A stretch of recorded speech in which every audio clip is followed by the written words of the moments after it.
جیسے رجب کا مہینہ شروع ہوتا ہے، گویا کہ رجب کے مہینے سے اللہ تبارک و تعالیٰ اپنے بندوں کو عبادت کا ذوق عطا کرنا شروع کر دیتے ہیں، کیونکہ یہی وہ مخصوص مہینے کہ جن میں اللہ تبارک و تعالیٰ کی بڑی بڑی ساری عبادات جمع ہو جاتی ہیں۔ تبھی تو حدیث میں آتا ہے کہ رجب شہر اللہ، رجب اللہ کا مہینہ ہے، وہ شعبان الشہری، شعبان فرمایا میرا مہینہ ہے، وہ رمضان الشہر امتی، اور رمضان میری امت کا مہینہ ہے۔ تو گویا کہ رجب کے مہینے سے ذوق عبادت پیدا کرنی شروع کر دی، کیونکہ آپ غور کریں تو رجب سے لے کر آپ محرم تک یعنی ذی الحجہ تک یہ جو مہینے، یہ مہینے خاص خاص عبادتوں کے مہینے، گویا کہ مسلمانوں کی عبادتوں کا سارا نچوڑ انہی مہینوں میں ہے۔ رجب کا مہینہ ہے، شعبان کا مہینہ ہے، رمضان کا مہینہ ہے، پھر شوال کے مہینے سے ایام حج شروع ہو گئے، حج کے مہینے شروع ہو گئے، پھر شوال کا مہینہ ہے، ذی القعدہ کا مہینہ اور ذی الحجہ کا مہینہ، ذی الحجہ میں حج مکمل ہوا، اب محرم کے مہینے سے نیا سال شروع ہو جاتا ہے۔ تو گویا کہ دیکھو رجب سے لے کے ذی الحجہ تک یہ وہ مہینے، یہ وہ پاکیزہ نورانی مہینے ہیں کہ جن میں اللہ تبارک و تعالیٰ کی خاص عبادات اور خاص لطف و کرم ہے کہ اگر آپ یہ نیکی کر لو گے تو یہ عطا کر دیا جائے گا، یہ اس رات کے اندر جاگ جاؤ تو یہ نواز دیا جائے گا۔ تو گویا کہ یہ وہ مہینے عبادتوں کے مہینے شروع ہو گئے۔ اس لیے رجب کے مہینے میں ایک رات ایسی رکھ دی کہ جس کی وجہ سے پتہ چلتا ہے کہ رجب کو اللہ نے شہر اللہ کیوں کہا، اللہ کا مہینہ کیوں کہا، کیونکہ اس میں لیلۃ المعراج رکھ دی، اسراء و معراج کی رات وہ اس کے اندر رکھ دی گئی ہے، اس لیے کہ وہ اللہ کا مہینہ اور اللہ نے اپنی خاص خاص نشانی اپنے محبوب کو اس مہینے میں دکھائی، اور اس ایک رات کی وجہ سے پورے رجب کے مہینے کو اللہ نے فضیلت عطا فرما دی۔ ویسے تو جو دعائیں وظائف میں بتایا کرتا ہوں اس کی عمومی اجازت ہوتی ہے، اسپیسیفک کسی ایک کو اجازت دینا ضروری، کسی ایک کو دے بھی دی تو آپ جو جتنے بھی لوگ سنتے ہیں تو میری طرف سے سب کو دلی اجازت ہوتی ہے، وہ میرے جو وظائف کر سکتے ہیں، اگر وہ سیم ان کا مسئلہ ہے تو بالکل کر سکتے ہیں۔ خیر ہے کہ اللہ کا نام اور اللہ کا کام ہی سب کچھ ہے، اس کائنات کی جان اللہ کا نام اور اللہ کا کام ہے، سبحان اللہ۔ اور یہ اللہ کا کلام تو ہم نے پورا کیا اور اب اللہ کے نام پہ آ گئے، سبحان اللہ۔ اور نام کی طاقت یہ ہے کہ بس نام لیتے لیتے دنیا سے چلے جائیں تو آگے کام بن جاتا ہے۔ سبحان اللہ۔ تو اس لیے جو ہے سوچا کہ اسماء حسنہ، اور خود قرآن کریم میں اللہ تبارک و تعالی نے فرمایا ہے کہ قل ادعوا اللہ عبد الرحمن ایما تدعوا فلہ الاسماء الحسنى، کہ پیغمبر ان کو کہہ دیجئے اللہ کو اللہ کہہ کے پکاریں یا رحمان کہہ کے پکاریں، یہ سارے اچھے اچھے نام اس اللہ ہی کے ہیں، اللہ جیسے چاہے پکارو، یا اللہ کو، یا رحمان کو، یا رحیم کو، یا رؤوف، یا کریم، جس طرح پکارو گے، فرمایا یہ خوبصورت حسین سارے نام جو ہے اسی اللہ کے ہیں جو اللہ سب کچھ دیتا ہے۔ سبحان اللہ۔ تو یہ اس سے پھر خیال آیا کہ اسماء حسنہ پر گفتگو کروں، تو لہذا آج ہم اللہ کا جو پہلا نام یعنی خود اللہ، جو اللہ کا ذاتی نام، اس سے ہم شروع کریں گے۔ سبحان اللہ۔ اللہ جو ہے اس مالک اور خالق کا نام ہے جس نے کائنات کو بنایا، کائنات کے مالک اور خالق اور رازق کا نام جو ہے اللہ ہے، اور اللہ جو ہے اللہ تبارک و تعالیٰ کا ذاتی نام ہے۔ باقی جتنے نام ہیں وہ صفاتی نام ہیں، کسی نہ کسی وصف پر دلالت کرتے ہیں، لیکن لفظ اللہ جو ہے یہ اللہ تبارک و تعالیٰ کا ذاتی نام ہے۔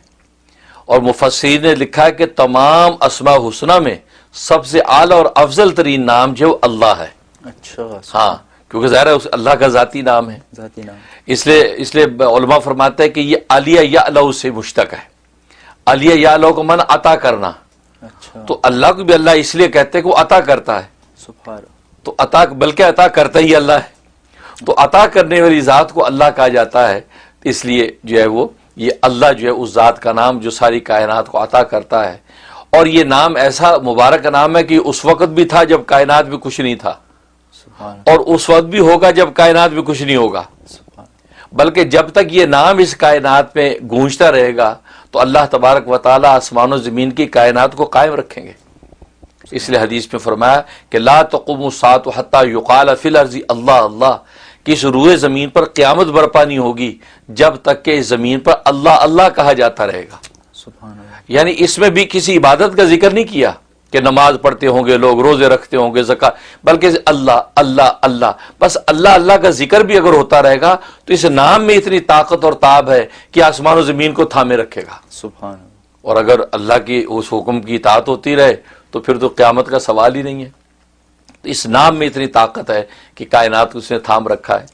تو اللہ جو ہے اللہ کے تمام ناموں میں جو مشہور نام 99 نام ہیں، ورنہ مفسرین نے چنانچہ علامہ سیوطی رحمۃ اللہ علیہ نے ایک روایت کے مطابق 5000 نام شمار کیے ہیں، 5000 بعض مفسرین نے 35000 نام شمار کیے ہیں، کیونکہ اللہ کے صفاتی نام بہت ہیں کہ جتنے دنیا میں اوصاف بن سکتے ہیں سارے وصف اللہ کے ہیں۔ تو اللہ جو ہے، اور اللہ امام سیوی رحمۃ اللہ علیہ کا قول یہ کہ لفظ اللہ اس میں جامد ہے، نہ کسی سے بنا نہ اسے کچھ بنتا ہے۔ لم یلد و لم یولد کی جو شان ہے گویا کہ وہی شان اللہ کے اس نام کی بھی ہے، گویا کہ نہ یہ جامد ہے، نہ اس سے کچھ بنا نہ یہ کسی سے بنا، تو گویا یہ ان کا یہ اپنا ایک ان کا مزاج، ایک ذوق۔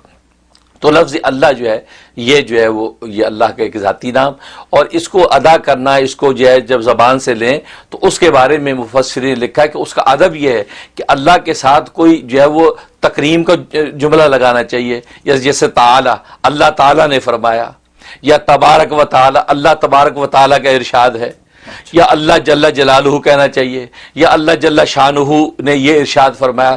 تو لفظ اللہ اکیلا بولنا تو فرمایا جائز تو ہے، لیکن خلاف ادب ہے، کیونکہ اللہ کو اس چھوٹے موٹے کسی لقب کے ساتھ شمار کرنا چاہیے، بیان کرنا چاہیے۔ بلکہ حضرت حکیم الامت تھانوی رحمۃ اللہ تو عجیب بات فرمائی کہ اللہ کی ذات اگر یہ ہم پر شرط لگا دیتی کہ میرے نام کو القابات کے بعد لینا، جیسے دنیا کے اندر کسی بڑے بادشاہ کا جب نام لیا جاتا ہے تو القابات کے بعد نام لیا جاتا ہے، اللہ اگر ہم پہ یہ شرط لگا دیتے تو ہم زندگی پر القاب ہی شمار کرتے کرتے دنیا سے فنا ہو جاتے، اللہ کے نام لینے کی نوبت ہی نہ آتی۔ اللہ کی ذات کی القاب اتنے کہ وہ بادشاہوں کا بادشاہ ہے، فرمایا کہ اگر اللہ یہ شرط لگا دیتے تو پھر ہم اللہ کا نام نہ لے سکتے۔ یہ اللہ کی لطف و عنایت ہے کہ اللہ نے یہ شرط نہیں لگائی کہ میرے ناموں پہ القاب پہلے لگاؤ، جیسے دنیا کے بادشاہوں میں القاب پہلے شمار ہوتے ہیں پھر میرا نام لینا۔ فرمایا کہ اگر اللہ کے القاب بیان کرتے رہتے، فرمایا زندگی ہماری فنا ہو جاتی، اللہ کا نام لینے کی نوبت نہ آتی۔ یہ فرمایا وہ کریم داتا ہے، اس نے ہمیں کہہ دیا تم جلدی سے جھٹ سے نام میرا لے لو اور اپنے دلوں کو تسکین دے لو۔ اس لیے ہم اللہ کہہ دیتے ہیں، یا اللہ کہہ کے پکارے، یا اللہ ہماری حاجت پوری کر دے۔ ہم القاب کے تکلف میں نہیں پڑتے، یہ بھی فرمایا اللہ کی لطف و عنایت ہے، ورنہ بادشاہوں کی طرح شرط لگا دیتے تو پھر اللہ کے نام لینے کی نوبت نہ آتی۔ تو فرمایا کہ حقیقت یہ ہے کہ اللہ تبارک و تعالیٰ کا نام جو ہے یہ اتنا جو ہے وہ اتنا عظمت والا نام، بلکہ پیرانی پیر شیخ عبد القادر جیلانی رحمۃ اللہ علیہ فرماتے ہیں اسم اعظم جو ہے وہ ہے ہی اللہ، اور یہ بڑی پتہ کی بات ہے ان کی۔ فرمایا کہ اسم اعظم اللہ ہے، لیکن شرط یہ ہے کہ جب یہ اللہ کا نام اپنی زبان سے آپ لیں اور جب اللہ کا لفظ پکاریں تو آپ کے دل میں اللہ کے غیر کا خیال نہیں ہونا چاہیے۔ فرمایا کہ ادنا خیال بھی آپ کے قلب کے اندر نہ ہو، خالص اللہ کی پکار کے ساتھ جو ہے آپ اللہ کو پکاریں، زبان پر بھی اللہ اور دل میں بھی اللہ کے سوا کوئی غیر نہیں ہے۔ فرمایا یہ اسم اعظم ہے، اس طرح پکار کے کچھ مانگو گے خدا اسی وقت جھولی بھرے گا۔ اللہ، اور یہ حقیقت ہے، یہ اہل دل نے اس کے تجربے کیے ہیں کہ جب اللہ کو خالص کر کے پکارا ہے اور دل میں بھی اللہ کے سوا کوئی نہیں ہے اور زبان پر بھی اللہ کے سوا کوئی اور نام نہیں، اور اللہ کہہ کے یا اللہ اللہم کہہ کے جب در سے پکارا، یہ واقع فرمایا یہ اسم اعظم ہے، اسی وقت اللہ مراد پوری کرتے۔ کیسے نہ ہو، اس لیے کہ اللہ جو ہے وہ لکھا ہے مفسرین کہ اللہ اس ذات کا نام ہے کہ جس ذات میں سارے جمال و کمال پینا ہو، سارے جمال و کمال پر جو ذات حاوی ہوتی ہے اس کو اللہ کہتے ہیں۔ سبحان اللہ۔ اب سارے جمالات سارے کمالات جو ہے وہ اللہ کی ذات کے علاوہ کس کے پاس ہوں گے؟ فرمایا سارے جمالات و کمالات اللہ کی ذات کے اندر جو بند ہو جاتے ہیں، فرمایا یہ اللہ اس ذات کا نام ہے۔ تو اس لیے یہ اللہ جو ہے اتنی عظمت والا نام ہے کہ اس اللہ کے نام کو واقعی اسی عظمت کے ساتھ اگر لیں تو واقعی اہل دل اس کا تجربہ کرتے ہیں کہ جب لیتے ہیں تو واقعی جو مانگتے ہیں ہاتھ خالی نہیں لوٹتے۔ سبحان اللہ۔ اس لیے پیرانی پیر نے کہا کہ اسم اعظم ہے یہی۔ سبحان اللہ۔ چاچی امام اعظم ابو حنیفہ رحمۃ اللہ علیہ کا بھی قول یہ ہے کہ اسم اعظم لوگ ڈھونڈتے ہیں، اللہ کا لفظ جو ہے اللہ کا جو نام یہی اسم اعظم ہے۔ سبحان اللہ۔ تم اس نام کو سچی صدق دل سے پکار کے تو دیکھو خدا کیسے پوری کرتا ہے۔ سبحان اللہ۔ تو یہ تو اللہ کے نام کی حقیقت ہے۔ اور جہاں تک اس کے فضائل و فوائد کا تعلق ہے، علماء نے لکھا ہے کہ ایک اس کا فائدہ ہے کہ اگر دل میں شکوک و شبہات ہیں ایمان کے حوالے سے، عبادات کے حوالے سے، اور آج کے یہ تشدد کا جو دور ہے، نظریات کا تشدد ہے، طرح طرح کی چیزیں سامنے آتی ہیں، تو انسان اللہ پر ایمان کو ڈاماڈول محسوس کرتا ہے، اور نئی نسل خاص طور پہ جو ہے اس حوالے سے تشکیک کے اندر مبتلا ہو جاتی ہے کہ یار پتہ نہیں اللہ ہے کہ نہیں۔ فرمایا اس کے لیے زبردست اس میں تاثیر ہے کہ یا اللہ یا اللہ یا اللہ، فرمایا 1000 مرتبہ پڑھ کے سینے پہ دم کیا جائے اور پانی دم کر کے پلا دیا جائے، فرمایا جس قسم کی دل کے اندر شکوک و شبہات ہو گئے رفع ہو جاتے۔ اچھا ماشاءاللہ۔ اور آج تو ہر بندہ پریشان ہے کہ یار یہ دل کے اندر کیا ہے، اس کے بیٹھ گیا، یہ تو اسلام سے بھاگ رہا ہے، یار یہ تو ایمان کی باتیں نہیں کرتا، یہ تو غیروں کو دیکھتا ہے، بس یا اللہ یا اللہ یا اللہ یہ 1000 دفعہ پڑھے، اول آخر 11 مرتبہ درود شریف، اور اس کے بعد جو ہے وہ دم کر دیں۔ بلکہ میں تو کہتا گھروں کے اندر عورتیں جو ہیں، مائیں پورے گھرانے کو، بچوں کو، بڑوں کو، سب کو پلایا کرے دم کر کے، انشاءاللہ ان کا دل جو خدا کے ساتھ ہی جڑا رہے گا اور اللہ سے ہٹے گا نہیں۔ یہ کس کا یہ فائدہ؟ کتنے دن کرے؟ یہ 41 ڈیز، 41 دن 41 دن کریں، انشاءاللہ تبدیلی آ جائے گی۔ اور دوسرا فائدہ اس کا یہ کہ اگر کسی کا کام اٹکا ہوا ہے، بڑا مشکل کام ہے، ہو نہیں پا رہا، اور زور لگا لیا، ساری کوشش کر لی، کام نہیں ہو رہا، تو جمعے کی نماز سے پہلے خلوت میں بیٹھ کے صرف 200 مرتبہ پکارنا ہے۔ اچھا، اللہ اللہ اللہ اللہ، 200 مرتبہ بس اس کا ورد کرنا ہے، اول آخر 11 مرتبہ درود شریف کے ساتھ۔ فرمایا کہ کیسا بھی مشکل کام ہو اللہ تبارک و تعالی اگلے جمعے سے پہلے حل کر دیتے ہیں۔ اچھا، عجیب تاثیر ہے اس میں، صرف ایک دن کرنا؟ صرف ایک دن، پھر اگلے جمعہ ہے، اگر نہیں پھر کر لیں تو، ورنہ فرمایا کہ وہ تو پڑھنے والی کی اس پر ہے، کس سچائی کے ساتھ پڑھ رہا ہے، صدق دل سے پڑھ رہا ہے، تو اگلا جمعہ آنے سے پہلے کام ہو جانا ہے، ورنہ فرمایا کہ 7 جمعے پورے کر لے، انشاءاللہ کہیں نہیں جاتا کام، آپ کا کام ہو کے رہے گا۔ سبحان اللہ۔ یہ جمعے کی نماز سے پہلے، خواتین جمعہ نماز نہیں پڑھتی، گھر میں ہوتی ہیں، تو دیکھ لیں کہ جب وہ لوکل مسجد میں جمعے کی نماز کب ہے جی، 1:30 بجے مثلا جماعت ہے، بس اس سے پہلے پہلے وہ 1 بجے بیٹھ کے گھر میں پڑھ لیں، 12:30 بجے، تو اس سے پہلے پہلے پڑھ لیں خلوت میں بیٹھ کے یکسوئی کے ساتھ، انشاءاللہ بہت زبردست عمل ہے۔ میں آپ نے ایک چیز فرمائی تھی حضرت شیخ کے حوالے سے، پیران پیر کے حوالے سے، کہ اللہ اس طرح سے کہے کہ کوئی اور کچھ بھی نہ ہو، خالص ہو کے اللہ کو پکارے، تو خیالات نہ ہونے کا کیا مطلب؟ اس لمحے میں نہ ہو، کیونکہ اس سے پہلے اللہ کا نام پکارنے سے پہلے بھی خیالات ہیں، اس کے بعد بھی خیالات ہیں، اور پھر خیال نہ ہونے سے کیا مراد؟ کیونکہ اپنی ضرورت کا خیال تو کم سے کم ہوگا جس ضرورت کے لیے پکار رہا ہے۔ یہ اچھا سوال کیا، بہت اچھا پوائنٹ اٹھایا۔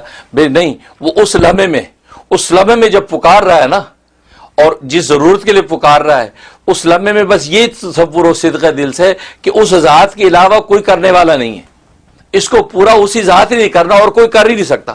اچھا، بھلے بظاہر چھوٹا سا کام ہے، مثلا ایک نمک کی ڈلی لینی ہے یا ایک جوتی کا تسمہ، تو تبھی تو نبی کریم صلی اللہ علیہ وسلم نے فرمایا کہ جوتی کا تسمہ ہو یا نمک کی ڈلی ہو، وہ خدا سے مانگو، حالانکہ نمک کی ڈلی پڑوسی دے دے گا آپ کو، تسمہ دکان سے آپ کو مل جائے گا، لیکن فرمایا اللہ سے مانگو۔ اس کا مطلب یہ کہ وہ جو بھی چیز آپ مانگ رہے ہیں، اس لمحے میں آپ یہ تصور باندھ کے مانگے کہ اس خدا کے علاوہ اور اس کو جو حل کرنے والا نہیں، اے اللہ خالص ساری کی ساری ہے، ایاک نعبد و ایاک نستعین، تجھ ہی سے ہم مدد مانگتے ہیں، اس شان کے ساتھ ہاتھ اٹھائے گا، اللہ تبارک و تعالی اس میں اعظم کی طاقت پیدا کر کے عطا کر دیں۔ سبحان اللہ، یہ مطلب ہے۔ اچھا، ماشاءاللہ، جزاک اللہ۔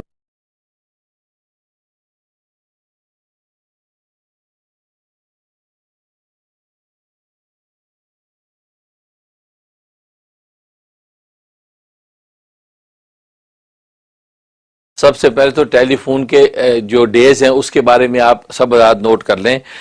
پہلے میں نے بدھ اور جمعرات یہ 2 دن ٹیلی فون کے رکھے ہوئے تھے، نیو یارک کے ٹائم کے حساب سے 12 بجے سے 4 بجے تک۔ اب یہ چونکہ میرے پروگرام کے ٹی وی کے مشاغل کی وجہ سے میں نے وہ ڈیز چینج کر دیے ہیں۔ اب منڈے اور وینسڈے یہ 2 دن ٹیلی فون کے ہیں۔ منڈے کو فون کر سکتے ہیں آپ 12 بجے سے لے کے 4 بجے تک نیو یارک کے ٹائم کے حساب سے، اسی طریقے سے یا وینسڈے کو کال کر سکتے ہیں 12 بجے سے 4 بجے تک۔ اب جو تھرسڈے کا ٹائم دیا ہوا تھا وہ اب فی الحال ہم نے پوسٹ پون کر دیا، کیونکہ تھرسڈے میں دیگر اور مشغولیات ہو گئی ہیں، کیونکہ آپ جانتے ہیں کہ تھرسڈے سے میری فہم دین کورس شروع ہو جاتا ہے، تو تھرسڈے، فرائیڈے، سیٹرڈے، سنڈے یہ مسلسل پروگراموں میں چلتے ہیں،